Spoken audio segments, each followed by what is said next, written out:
नमस्कार, बहुत स्वागत है आपका। आपके साथ मैं हूं ज्योत्सना पाटनी। तीसरे राउंड की वोटिंग में सिर्फ 3 दिनों का वक्त बचा है। 2 राउंड की वोटिंग के बाद प्रधानमंत्री मोदी का हौसला बुलंद है। पीएम मोदी और ज्यादा आक्रामक नजर आ रहे हैं। आज उन्होंने 3 राज्यों में 5 रैलियां की। बंगाल से लेकर उत्तर प्रदेश तक बुआ और बबुआ को टारगेट किया। यूपी में उन्होंने बुआ भतीजे की दोस्ती के अंत की भविष्यवाणी तक कर दी। खोखली दोस्ती करने वालों का सच आप अच्छी तरह जानते हैं। एक दोस्ती यूपी चुनाव के समय भी हुई थी और चुनाव खत्म हुआ, दोस्ती भी खत्म हो गई और दुश्मनी में पलट गई। अब एक दोस्ती फिर हुई है, लेकिन इसके टूटने की तारीख भी तय है। आपको बताओ, एक फर्जी दोस्ती टूटने की तारीख बताओ। एक फर्जी दोस्ती कब टूटेगी तारीख बताओ।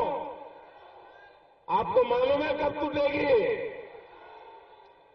23 मई दिन गुरुवार ये फर्जी दोस्ती फिर से टूट जाएगी और इस दिन बुआ और बबुआ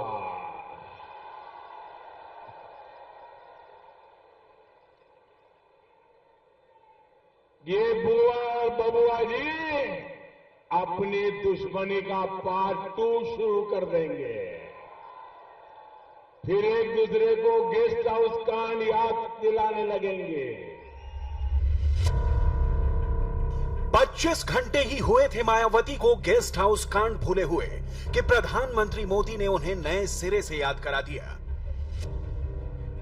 जिस दोस्ती के दम पर देश के सबसे बड़े सूबे से बीजेपी के सफाए का दावा किया जा रहा है, उस दोस्ती के अंत की भविष्यवाणी कर रहे थे प्रधानमंत्री मोदी।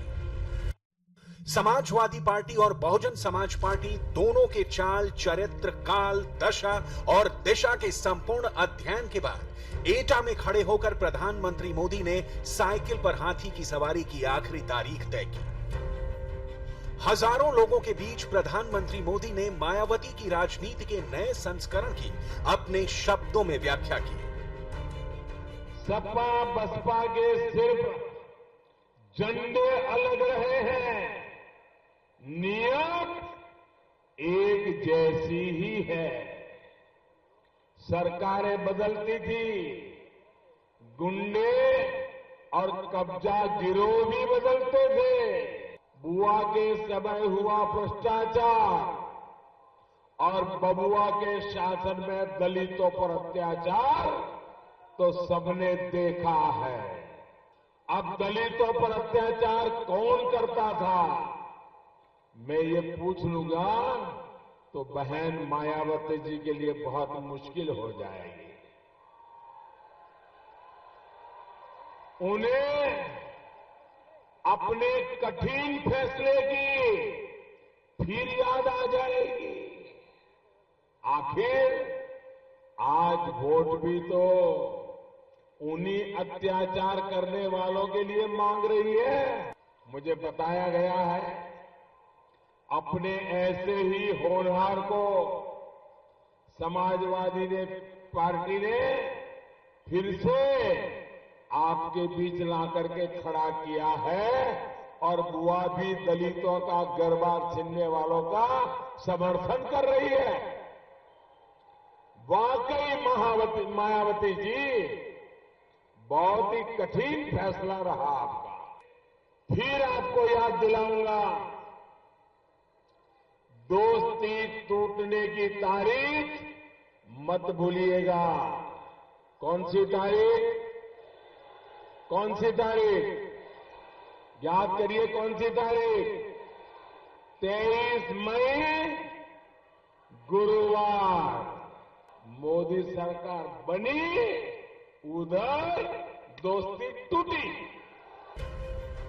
2 चरणों के चुनाव के बाद प्रधानमंत्री मोदी का हौसला बुलंद है।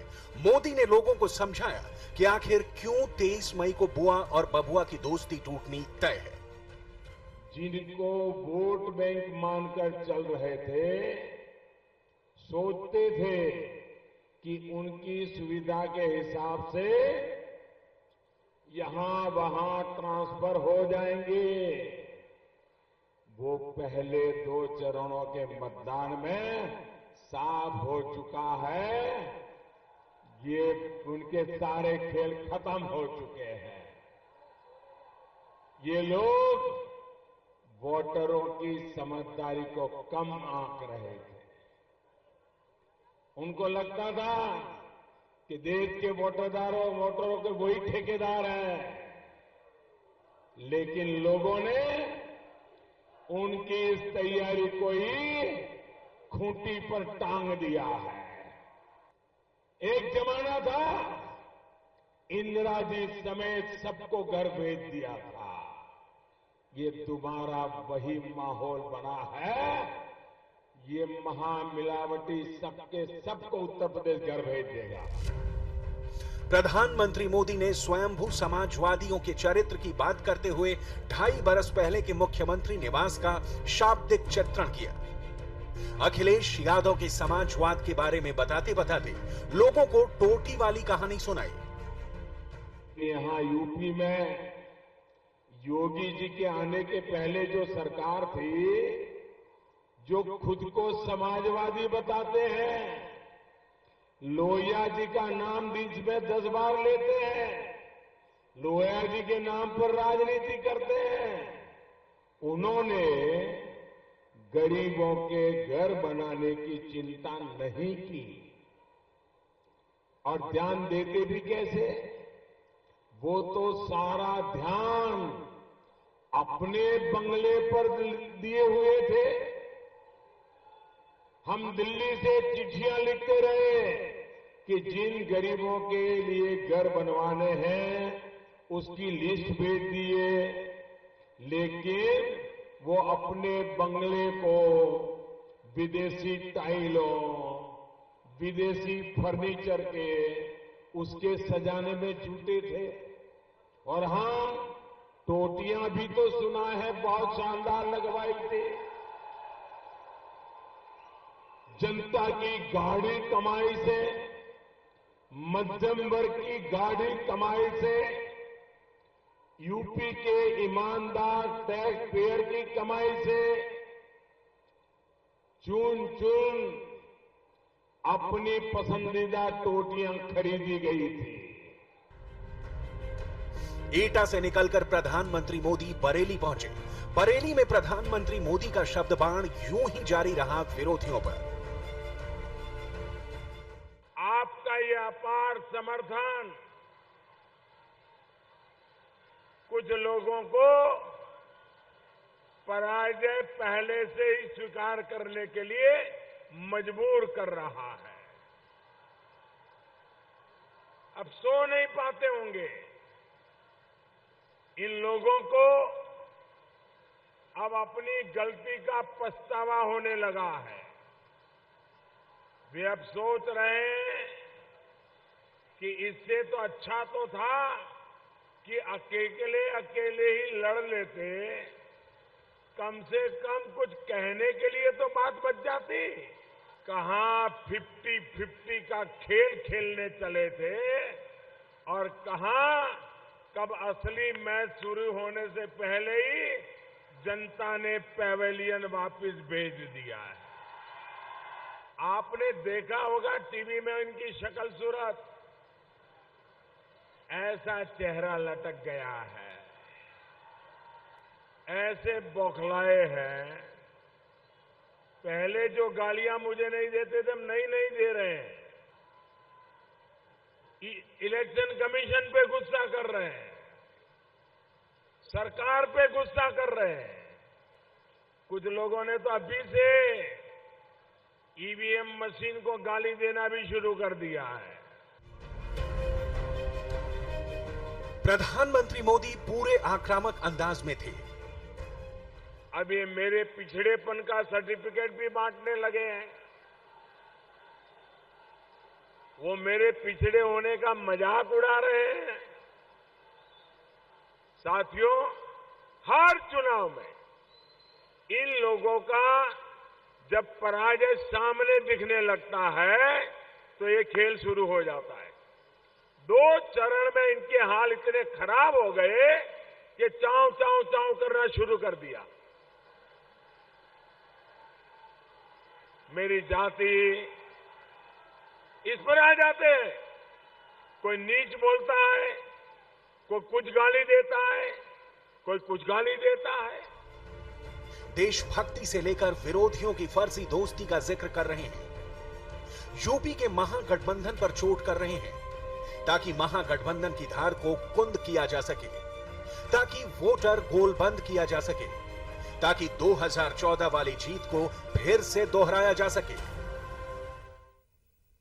यूपी से पहले प्रधानमंत्री मोदी बिहार गए थे, जहां उन्होंने सीधा अटैक तेजस्वी यादव पर किया।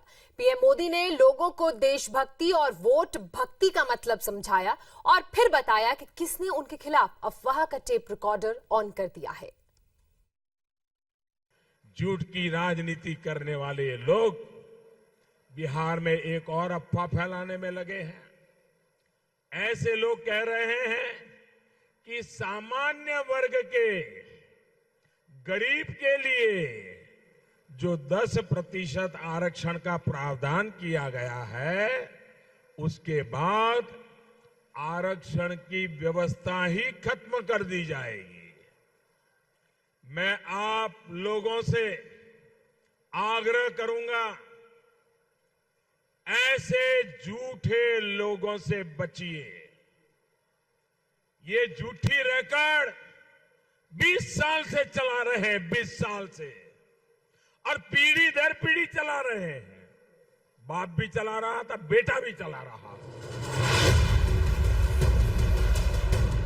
झूठ, फरेब और आरक्षण पर सियासत के बहाने प्रधानमंत्री मोदी ने पहली बार सीधा अटैक किया तेजस्वी यादव पर।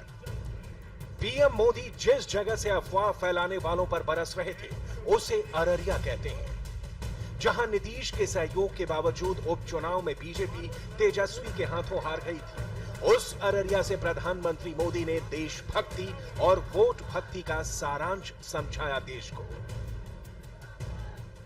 सत्ता भोग और परिवार का विकास ही लक्ष्य हो जाता है, तब हर जगह कलह और बंटवारा ही दिखाई देता है।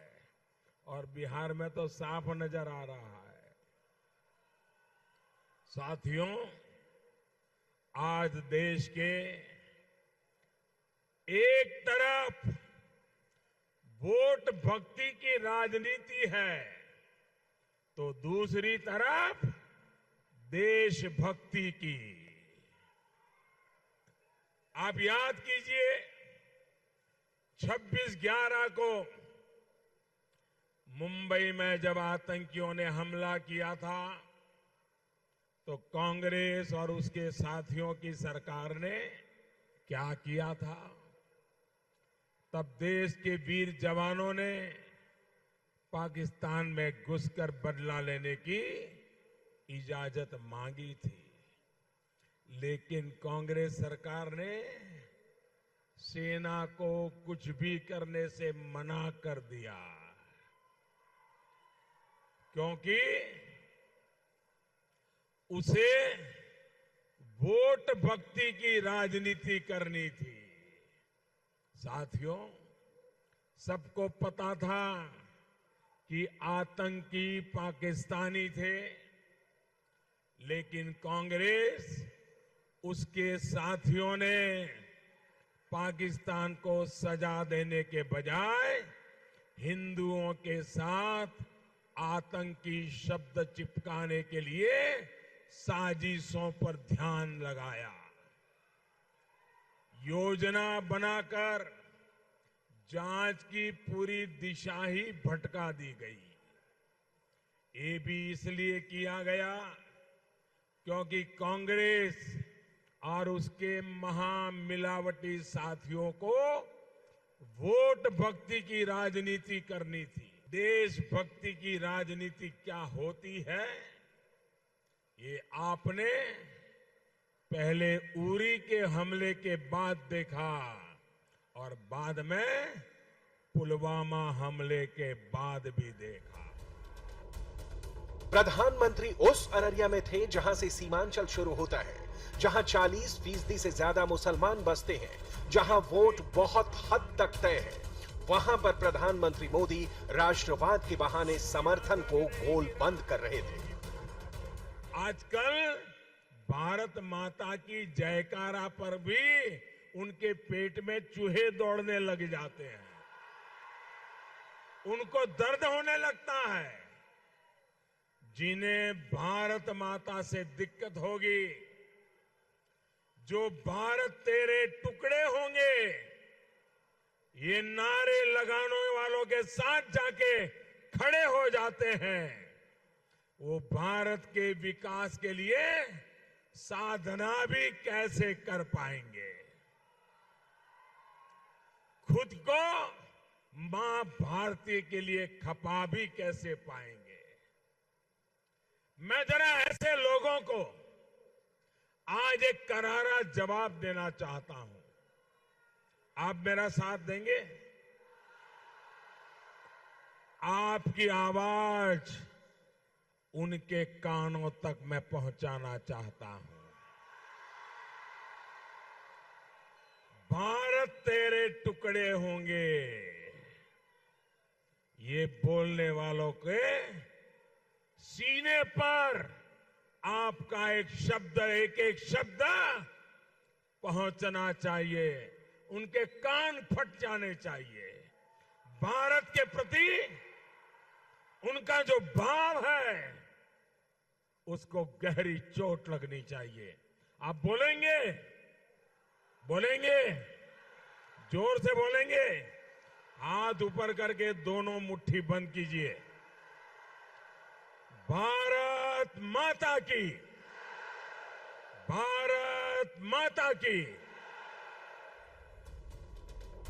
अररिया में यादव वोटरों की तादाद भी बहुतायत में है, लिहाजा प्रधानमंत्री मोदी ने तमाम नब्ज को टटोलते हुए पाकिस्तान पर प्रहार की चर्चा कर देशभक्ति और बीजेपी का मतलब समझाया और फिर बाटला हाउस का चिन्ह निकालकर कांग्रेस पर फेंक दिया।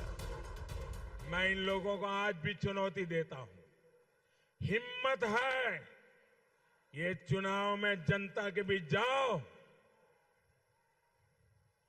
और पुलवामा के शहीदों का हमने जो बदला लिया है, उसकी जरा चर्चा करके देखो।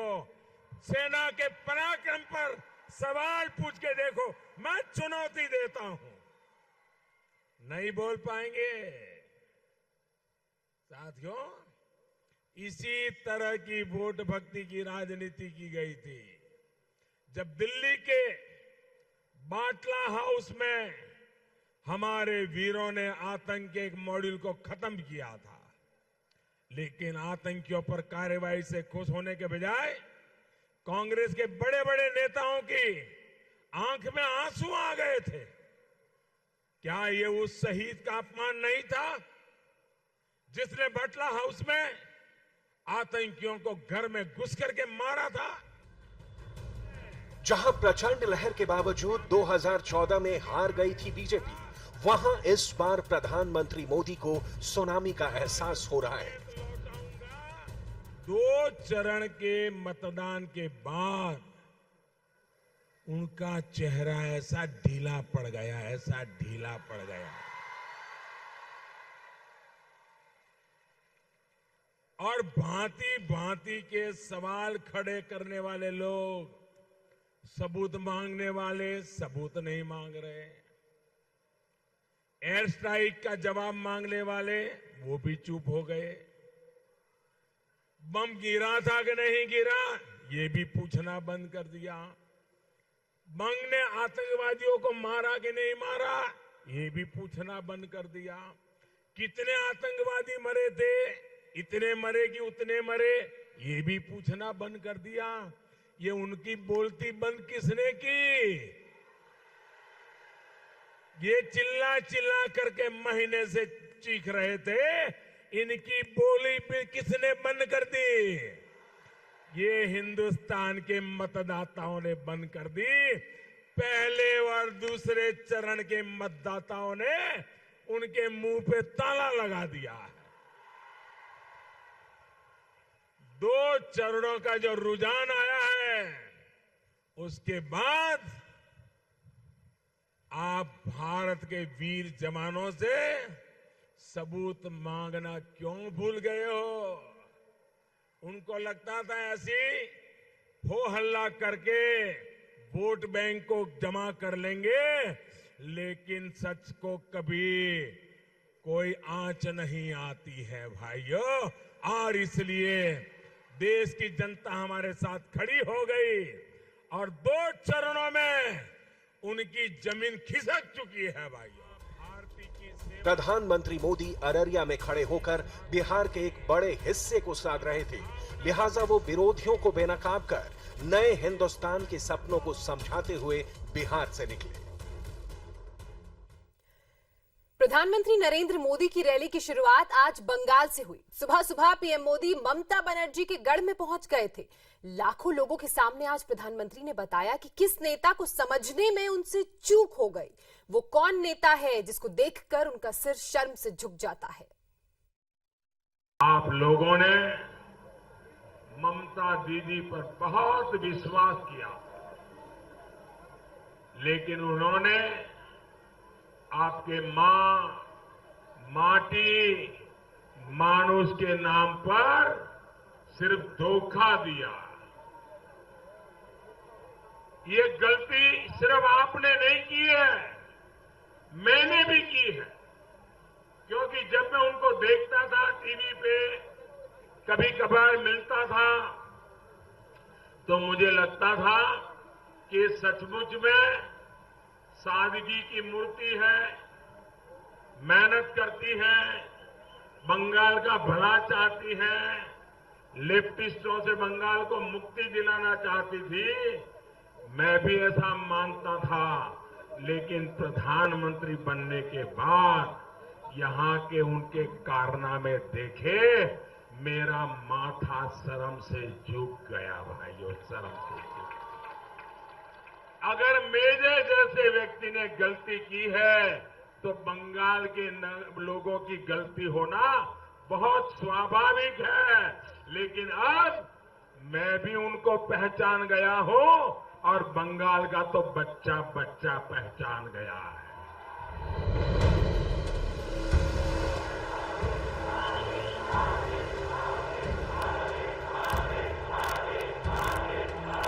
दीदी को लेकर अपनी गलती सुधारने बंगाल आए थे मोदी।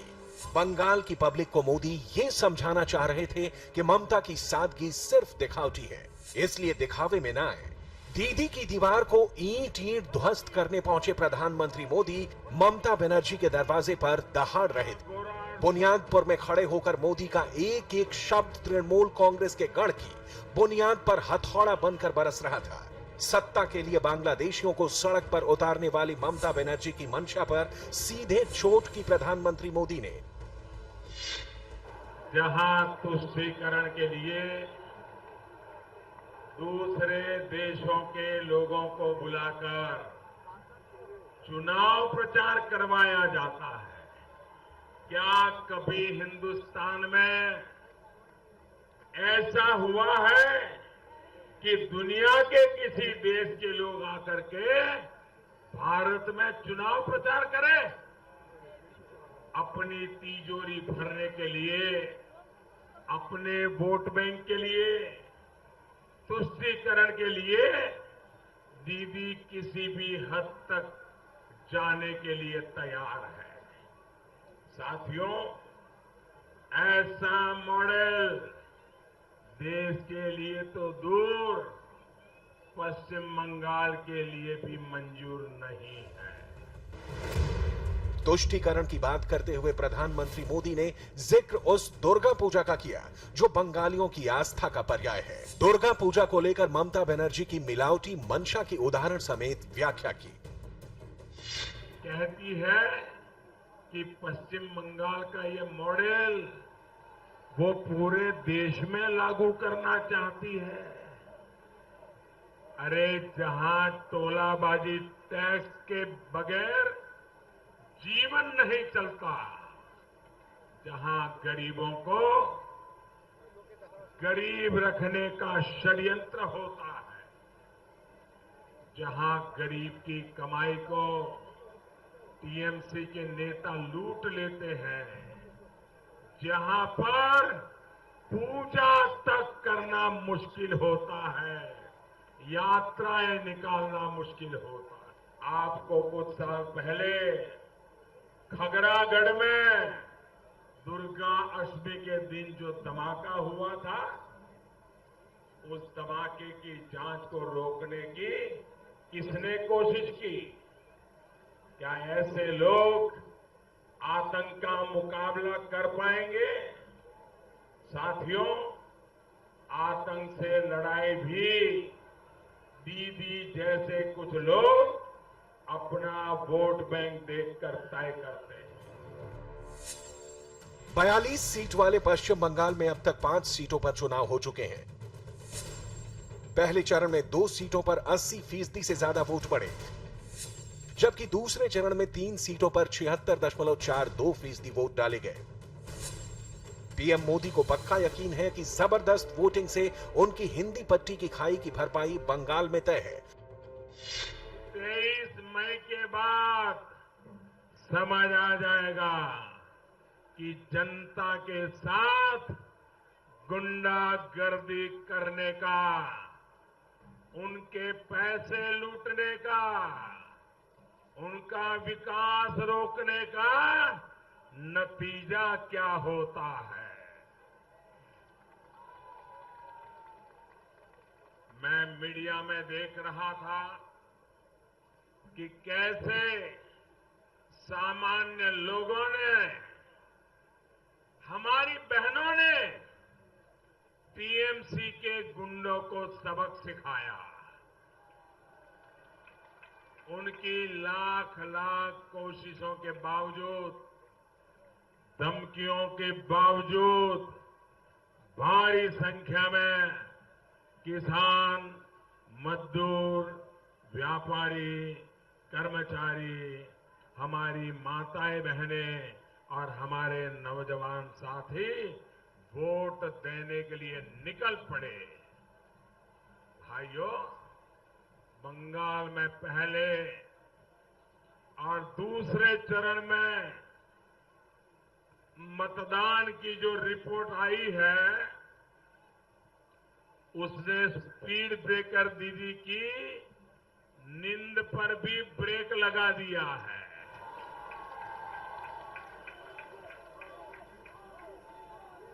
इसी बौखलाहट में किस तरह के जघन्य अपराध हो रहे हैं, वो भी देश देख रहा है। प्रधानमंत्री मोदी ने उन घुसपैठियों का भी जिक्र किया जो बांग्लादेश से आकर बंगाल में सरकार की कृपा पर टिके हुए हैं। हमारे सपूतों ने पाकिस्तान में घुसकर आतंकवादियों को साफ किया, तब दीदी उन लोगों में से थी जिन्होंने इसका सबूत मांगा। आपको सबूत चाहिए क्या? आपको सबूत चाहिए क्या? हमारे सपूतों ने सही काम किया, इसका आपको विश्वास है? आपको भरोसा है? सेना की बात पे भरोसा है? मोदी की बात पे भरोसा है? अरे दीदी, सबूत ही खोजने हैं तो जरा चिट फंड के घोटाले बाजों के सबूत खोजो। अरे सपूतों के शौर्य के सबूत खुद होता है। अरे दीदी, सबूत ही खोजने हैं तो घुसपैठियों के सबूत भेजो, देशभक्तों की वीरता के सबूत खोजना बंद करो। साथियों, वाकई दीदी के राज में यहां एक काम बहुत तेजी से होता है, घुसपैठ और तस्करी। प्रधानमंत्री मोदी इस बार पूरा फोकस पश्चिम बंगाल पर कर रहे हैं। राष्ट्रवाद के साथ साथ भ्रष्टाचार को हथियार बनाकर ममता बनर्जी पर प्रहार कर रहे हैं ताकि सत्ता का रास्ता आसान हो जाए। जिस तरह बुआ भतीजा मिलकर पश्चिम बंगाल की संस्कृति को, यहाँ की पहचान को, यहाँ के लोगों को बदनाम कर रहे हैं, वो शर्मनाक है। कांग्रेस ने पंजाब में किस पर खेला दांव, बताएंगे पूरी खबर एक छोटे से ब्रेक के बाद। Welcome back. इस वक्त की एक बड़ी खबर आपको बता दें, कांग्रेस ने पंजाब की 2 सीटों पर अपने उम्मीदवारों का ऐलान किया है। कांग्रेस ने भटिंडा से अमरिंदर सिंह राजा को टिकट दिया है, तो वहीं फिरोजपुर से शेर सिंह घुबाया पर दांव खेला है। अगले 24 घंटे साध्वी प्रज्ञा के लिए मुश्किल वाले क्यों हैं, बताएंगे आपको एक छोटे से ब्रेक के बाद। आज दिन भर अगर सबसे ज्यादा चर्चा किसी की रही तो वो थी साध्वी प्रज्ञा। दिन भर सियासत भी साध्वी प्रज्ञा पर हुई, लेकिन आज वो एक भी चुनावी रैली नहीं कर पाई। अगले 24 घंटे उन पर भारी होने वाले हैं, लेकिन क्यों, देखते हैं। न माफी काम आई, ना ही कोई अपील, शाप बन गया अभिशाप। साध्वी प्रज्ञा सड़क पर आ गई हैं। बड़ा सियासी बखेड़ा खड़ा हो गया है। साध्वी को भोपाल में प्रचार करने से रोक दिया। 24 घंटे का अल्टीमेटम मिला है, जवाब दो वरना इलेक्शन पर एक्शन। अब सवाल है कि आखिर ऐसा क्या हो गया कि सियासत में नई पारी खेलने उतरी साध्वी प्रज्ञा कलेक्टर के फरमान का शिकार हो गई। दरअसल इस पूरे बवाल के पीछे साध्वी प्रज्ञा का वो बयान है जिसमें उन्होंने कहा था कि उनके शाप की वजह से 26/11 हमले में शहीद हेमंत करकरे का सर्वनाश हुआ। इसी बयान के बाद साध्वी विपक्ष के निशाने पर आ गई थी। हालांकि इस विवाद में साध्वी अकेले पड़ गई। मौके की नजाकत को समझते हुए साध्वी ने माफी भी मांग ली, लेकिन माफी नाकाफी साबित हुई।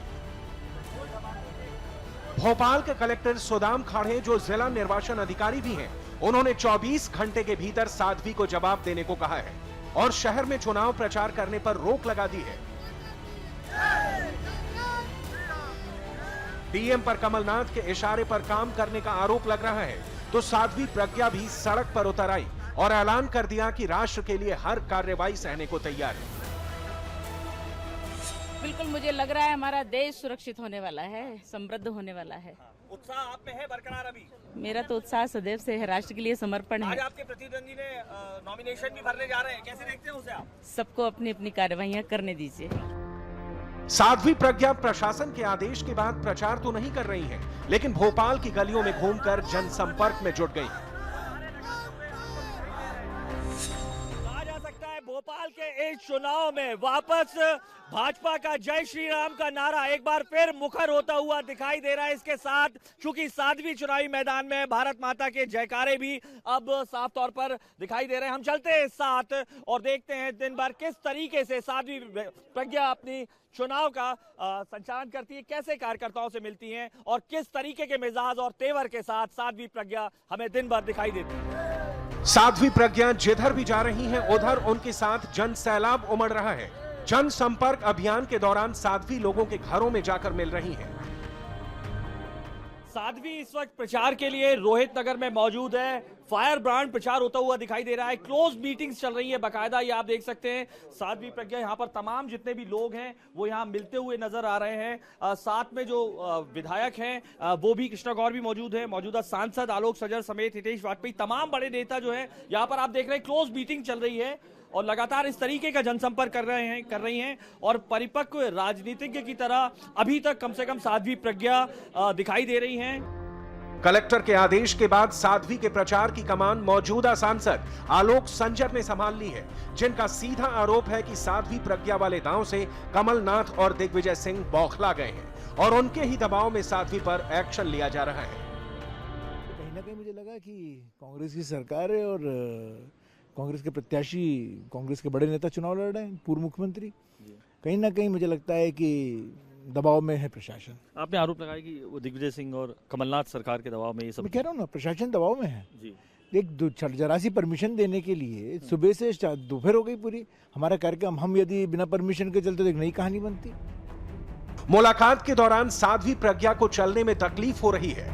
ऐसे में साध्वी लोगों से मिलकर ये बताना नहीं भूल रही कि कैसे कांग्रेस की सरकार में उन्हें भगवा आतंकी बनाकर जुल्म किए गए। भारी कष्ट के बीच में आपको चलने में भी काफी दिक्कत, लेकिन फिर भी इतना आप मेहनत कर रही हैं। शारीरिक कष्ट तो जो उन्होंने दिए हैं वो तो हैं, लेकिन हमारा मन बहुत आनंदित है, मन बहुत मजबूत है और मैं बहुत आत्मा हमारी मजबूत है। सब काम चलते रहेंगे, देश का कार्य है, लगे हैं। साध्वी जिस इलाके में पहुंची, कार्यकर्ताओं का हुजूम उमड़ा। साध्वी घर के भीतर लोगों से मिल रही थी, बाहर कार्यकर्ता भारत माता की जय और जय श्री राम के नारों से उत्साह बढ़ा रहे थे। एक बार फिर चुनाव में दिखाई दे रहे हैं सॉफ्ट हिंदुत्व और हार्ड हिंदुत्व की ये युद्ध। समझ में आ रहा है कि भोपाल लोकसभा चुनाव में कम से कम ये 12 मई तक साफ तौर पर दिखाई देने वाला है। धर्म और अधर्म की लड़ाई में धर्म की विजय होगी, सत्य की विजय होगी, युवाओं की विजय होगी और भोपाल की विजय होगी। पूरी 29 की 29 सीट जीतेंगे हम लोग।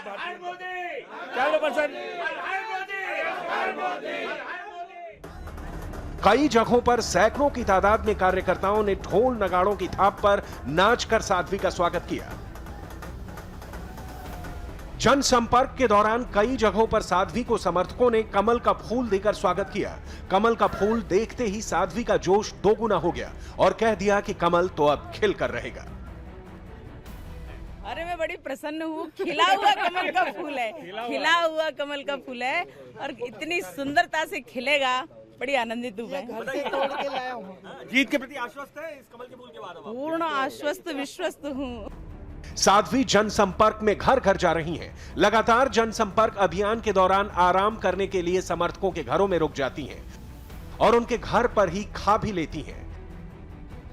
40 डिग्री के तापमान और भरी गर्मी के बाद जो थकान है वो मिटाते हुए, भोजन करते हुए यहाँ पर दिखाई दे रही हैं। साध्वी प्रज्ञा का जो भोजन है संतुलित है, एक बार में जितना ले लेती हैं उतना ही भोजन करती हैं और ये आप देख सकते हैं पूरा प्रचार के दौरान अब समय मिला है, भरी धूप में लगातार कार्यकर्ताओं से मिल रही हैं।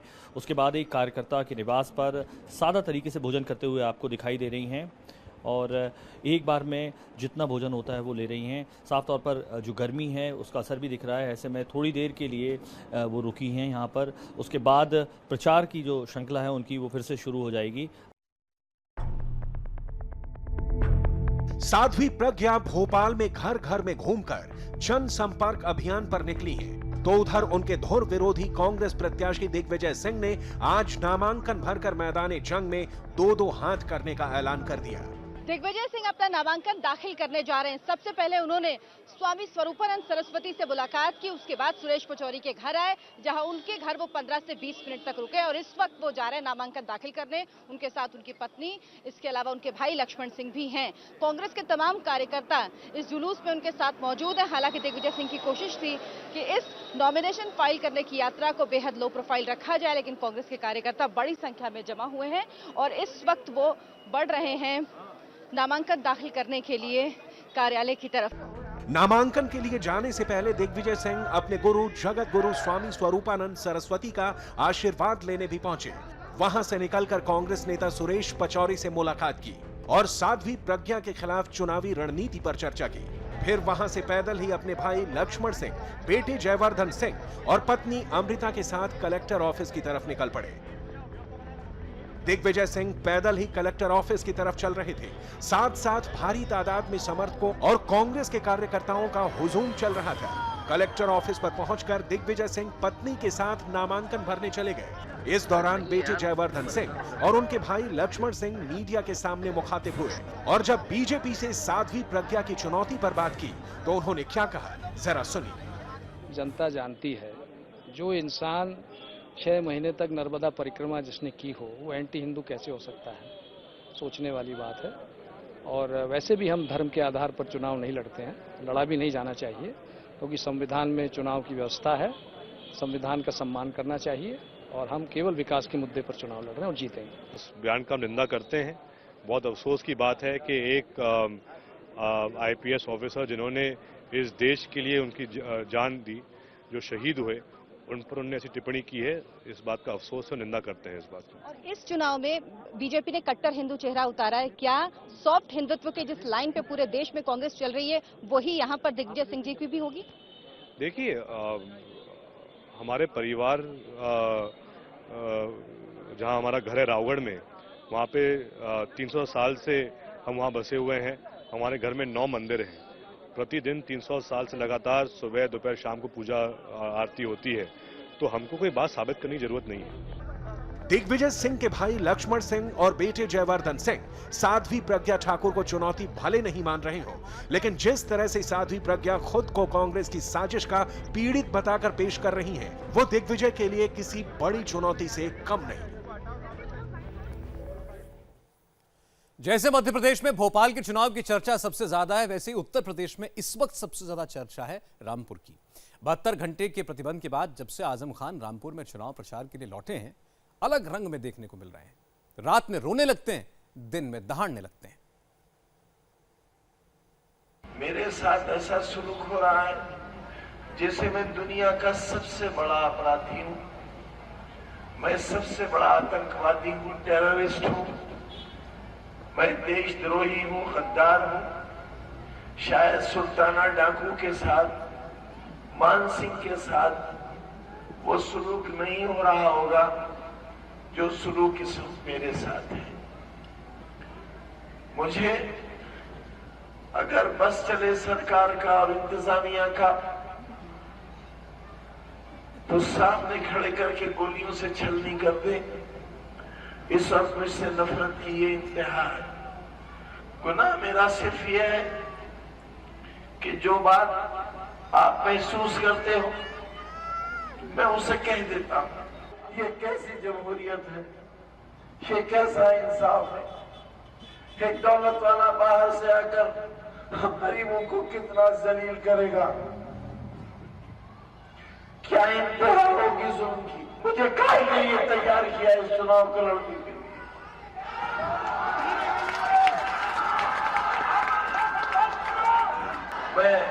मैं सरकार से और इंतजामिया से कहना चाहता हूं, मेरे घर के दरवाजे तोड़ो, मेरे गोली मारो, मुझे मार दो ताकि चुनाव से पहले यह किस्सा ही खत्म हो जाए।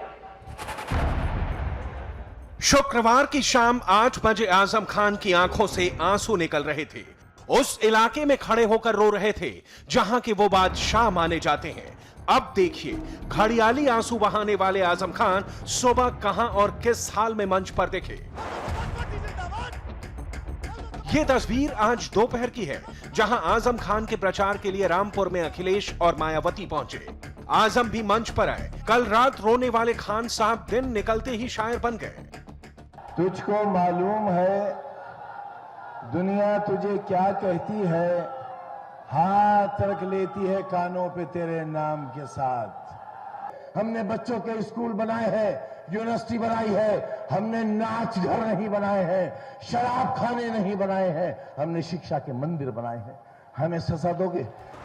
तो ये है आजम खान की नौटंकी वाला प्रचार।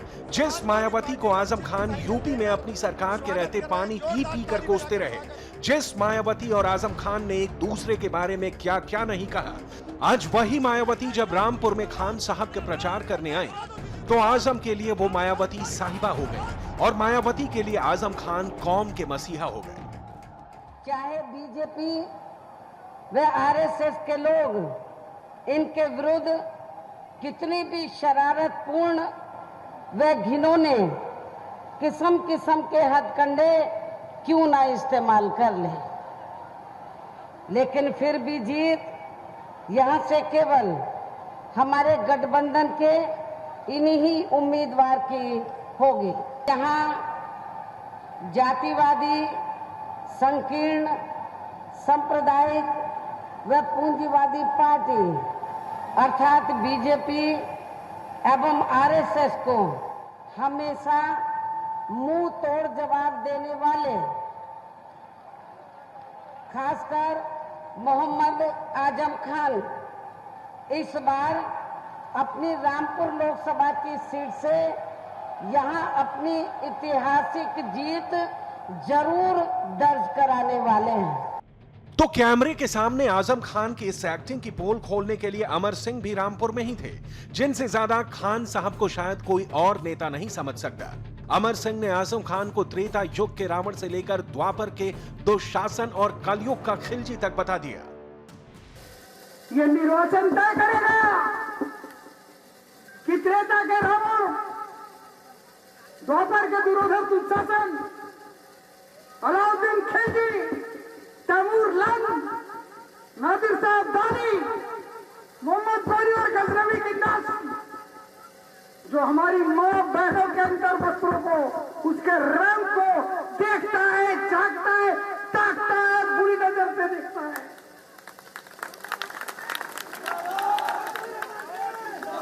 अभी अभी नवरात्र बीती है, देवी की शक्ति का कुछ पुंजित हो जयप्रदा नाम की महिला में और राजनीति के इस महिषासुर का मर्दन।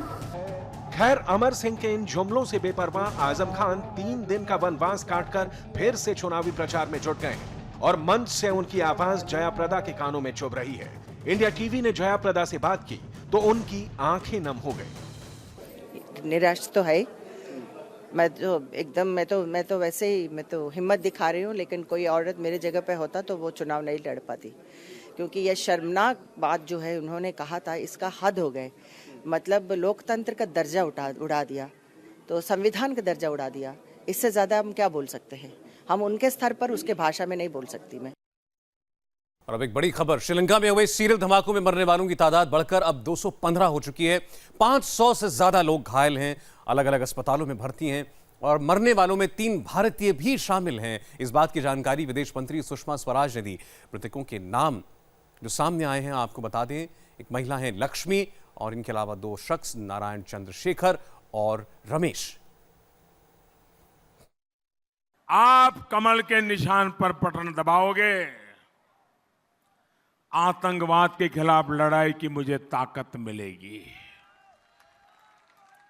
आप मुझे बताइए, आतंकवाद खत्म होना चाहिए कि नहीं होना चाहिए?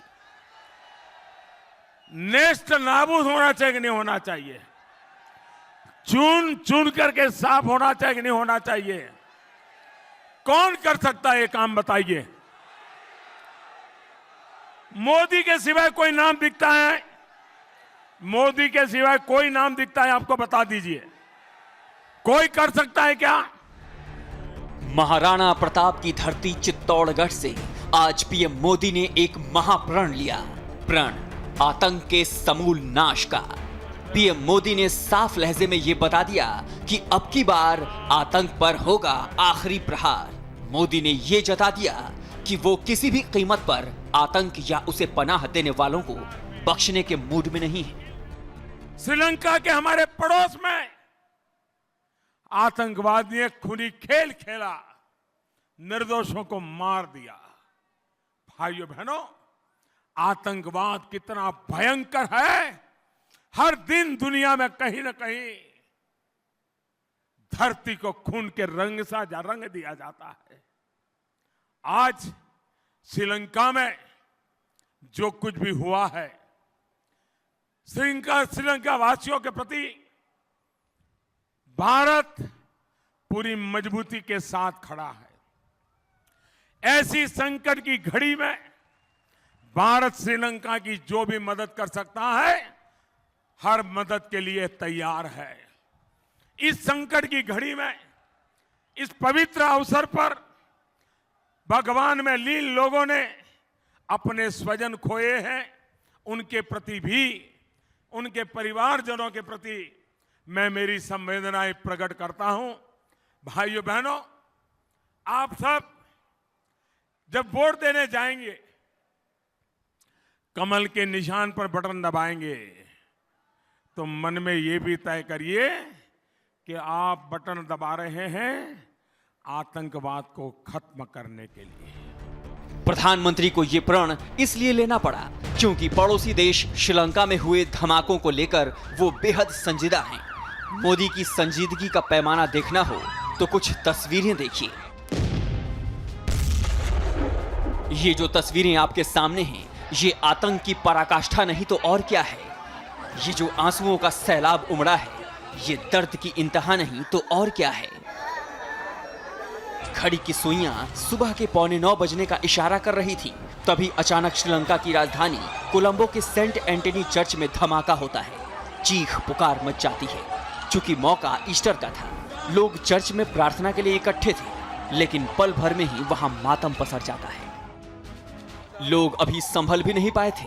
लोगों के रेस्क्यू का काम अभी ठीक तरह से शुरू भी नहीं हो पाया था कि दो और धमाकों की आवाज से पूरे इलाके में दहशत मच जाती है।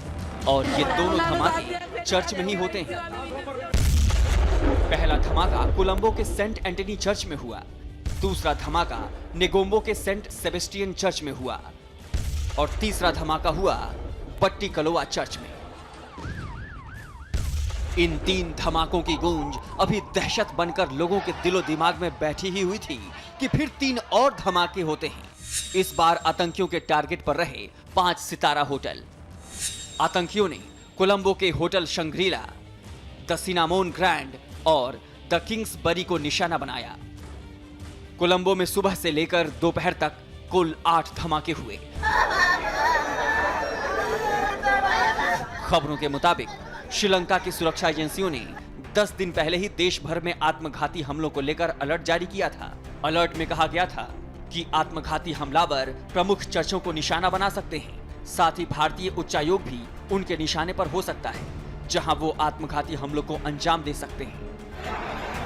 श्रीलंका में हुए इस हमले के बाद वहां गए भारतीयों को लेकर उनके घर वालों की चिंता बढ़ गई है।